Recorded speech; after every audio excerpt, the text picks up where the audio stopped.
নমস্কার, আমি সুমন। সুমন রান্নাবান্নায় আপনাদের সবাইকে স্বাগত। আজকে আমি একটা দারুণ মজার রেসিপি আপনাদের সাথে শেয়ার করব, যেটা গরম ভাতে গরম পাতলা মুসুরির ডাল একটু গন্ধরাজ লেবুর সাথে যদি এই রেসিপিটা হয় শাকের, তো ভীষণ ভালো লাগে খেতে। এই শাকটাকে পাট শাক বলে। তো পাট শাকটা এবার ভালো করে জলে আমরা একটু ধুয়ে নেব, 2-3 বার করে ধুয়ে নেব। ধুয়ে এবার গোড়া থেকে আমি নিয়েছি শাকগুলো, পুরো শাকটা নেইনি।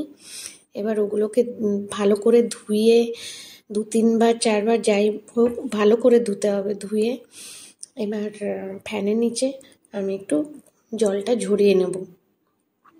ভীষণ উপকার জানেন এই শাকটা।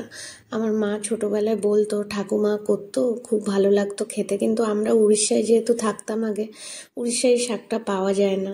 এখানে এসে পাই তো এত নানা রকম ফ্রেশ শাক, খুব ভালো লাগে এই শাকটা খেতে আমার। এবার এটা ধুয়ে রেখে দেবো। এবার একটা বাটিতে একটু বেসন নিয়ে নেব। ওই 1 কাপের মতন বেসন নিয়েছি।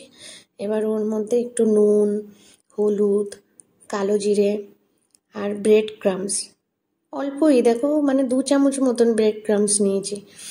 খুব মুচমুচে হয়েছিল শাকটা। এবার জলে গুলে এবার গরম তেলে ভেজেছি। খুব মুচমুচে হয়েছে শাকটা, দারুণ হয়েছে খেতে। আর গরম ভাতে বাচ্চারাও খুব ভালো খাবে। পাতলা যদি মুসুরির ডাল হয়, সাথে একটু গন্ধরাজ লেবু। আমার ছেলেও খেয়ে ভীষণ ভালো বলেছে যে মা খুব ভালো হয়েছে, খুব টেস্টি। তো আপনাদেরও কেমন লাগলো নিশ্চয়ই জানাবেন। সবাই ভালো থাকবেন। নমস্কার।